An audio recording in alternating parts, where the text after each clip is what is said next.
Hi, and welcome to the 8th edition of Magellan's Investment Insight series, Magellan Minutes. My name's Felicity Haynes, Head of Retail at Magellan, and today I'm joined by Ryan Joyce, who's Head of Financials and Technology here at Magellan. Thanks for joining me, Ryan. Pleasure to be here. Ryan, Brookfield Corporation is a company that's within our portfolio, but one of the lesser known companies. Can you just provide us a bit of an overview about the Brookfield business? So Brookfield Corporation is a bit of a complex company, but fundamentally there's three key parts to the business we should think about as investors. The first is a 75% interest in Brookfield Asset Management, which is one of the world's leading alternative asset managers. The second part is minority stakes in a bunch of operating assets that are really co-investments alongside its clients. And the third part is an insurance solutions business, which is synergistic with that asset management business, which we'll get to. If we start with Brookfield Asset Management, which is really the majority of the value of the business, this is a business that manages around $450 billion in fee-bearing capital on behalf of its clients. That figures up from a bit under $300 billion at the end of 2019. So it's growing very strongly, and we can get to why that is. That $450 billion, it splits across 5 different subclasses. So those include things like infrastructure, real estate, energy transition and renewables, private credit, and private equity. And we like the diversity that provides to the business. Another feature of alternative asset managers we like is that a lot of the capital is in these long-term structures. So that could be long-term private funds with 10-year lives, or even permanent and capital vehicles. So in the case of Brookfield, a bit over 50% of its capital are in these long-term private funds, a bit over 30% are in these permanent capital vehicles. And that means that less than 15% are in these liquid strategies that are more subject to outflows. And so it means it's a lot more resilient than your traditional asset managers in terms of having risks related to significant outflows occurring. Now that second part that I talked about, those ownership stakes in operating businesses, that includes in those in those private funds that I spoke about, but as well as in those listed entities like Brookfield Energy Partners or Brookfield Infrastructure Partners. These are a decent collection of assets, I would say, but what we really like about them is the alignment that it creates with its clients, this kind of mentality of eating your own cooking. Also included in there is Brookfield Property Group. That was a fund that it had third-party clients in, or third-party capital, that they took private in a couple years ago. And so you'll probably see their name around the place in the CBD. Ryan, you mentioned that there's an insurance segment to Brookfield's business. How does that fit into their strategy?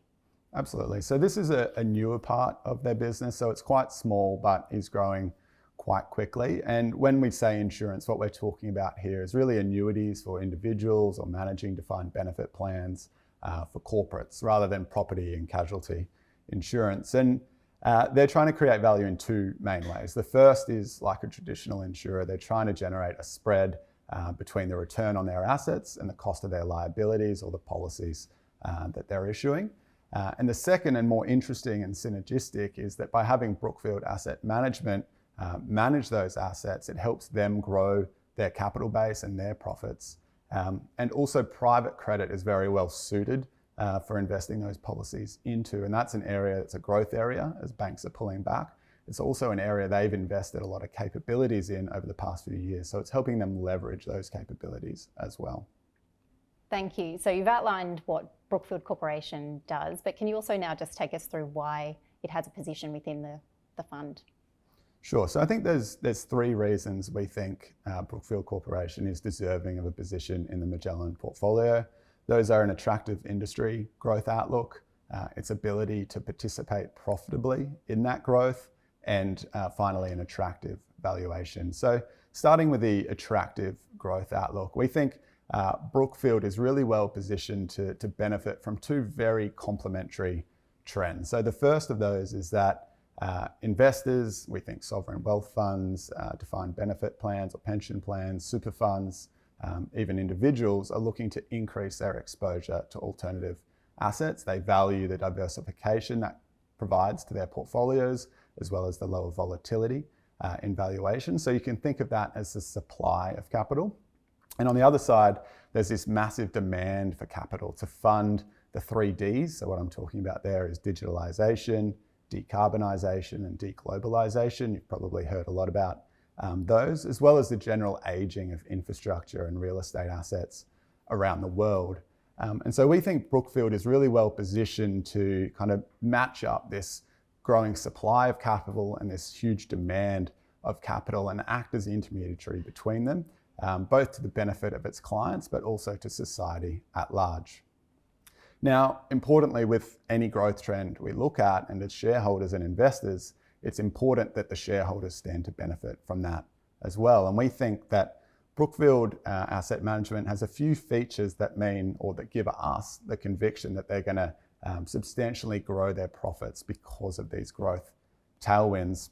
The first of those is really the economies of scale that exist in this business. The size of the checks being written in this space continue to get larger and larger. That includes the size of the allocations being made by those investors and those funds, your ability to absorb those, and the size of the deals that you need to be able to underwrite as the fund manager yourself. If you're bidding $10 billion to acquire Origin Energy, you need to have a pretty big fund or a pretty big balance sheet to do that. And there's really only a few players in the space that are of scale to do that. And that requirement for scale also means that those clients can't internalize those capabilities and compete with them in the same way that we've seen in the traditional asset management space. Another factor that's really relevant is economies of scope.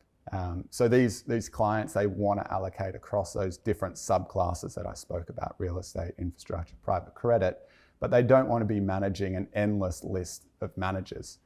And so by having all of those capabilities under one roof, it makes it very easy to do business with Brookfield, and it makes it hard for those smaller players or those with a more narrow offering to kind of get a foot in the door. A final factor that's a little less tangible but also really important is just the reputation and performance that it's built. So Brookfield's been doing this for 20 plus years. They're on their 6th or 7th vintage of these funds in the different asset classes. They've delivered very strong returns to their clients.